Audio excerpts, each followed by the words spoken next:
President Joe Biden and former President Donald Trump will battle it out at the ballot box in Pennsylvania in just a few days as voters head to the polls on Tuesday for the Commonwealth's primary. Both candidates made campaign stops in the Keystone state in recent days, with Trump swinging by Bucks and Lehigh counties and President Biden making a three-day push through PA with stops in Scranton, Philadelphia, and in Pittsburgh. And here now to talk more about that and the key role Pennsylvania is playing in this year's presidential race is Brandon McGinley, editorial page editor for the Pittsburgh Post Gazette. Brandon, good to be with you today. We appreciate it.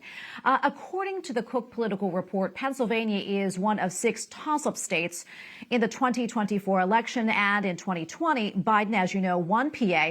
And in 2016, Trump turned the state red, pulling off a win against Hillary Clinton.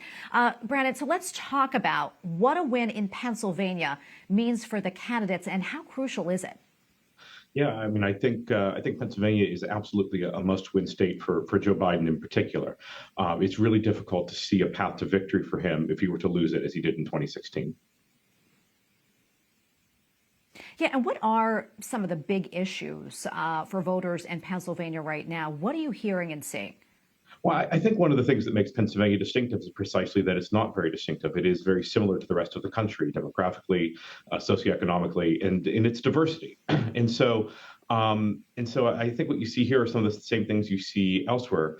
I look around Pittsburgh, a place that's known for having a relatively low cost of living, and I see concerns about cost of living, especially on housing. And so things like that maybe are difficult to track with economic data, that people do see on a day-to-day basis, especially, again, in an area where we're used to being known as a low cost of living area, and it doesn't feel like that anymore. Yeah, that's really scary right there. And while in Pittsburgh, President Biden, he made a speech at the United Steelworkers headquarters, this on the heels of the announced acquisition of U.S. Steel by Japan-based Nippon Steel. Talk to us a little bit more about what Biden had to say and what type of impact do you think it had? How do you think it resonated with folks? Yeah, it's clear that politicians, frankly, across the aisle think that it's good politics to attack the acquisition of U.S. Steel by Nippon Steel. I will say, just from my perspective and from the experts I've spoken with, I have yet to find a nonpartisan expert who thinks that it's a bad deal for American workers or for the American economy.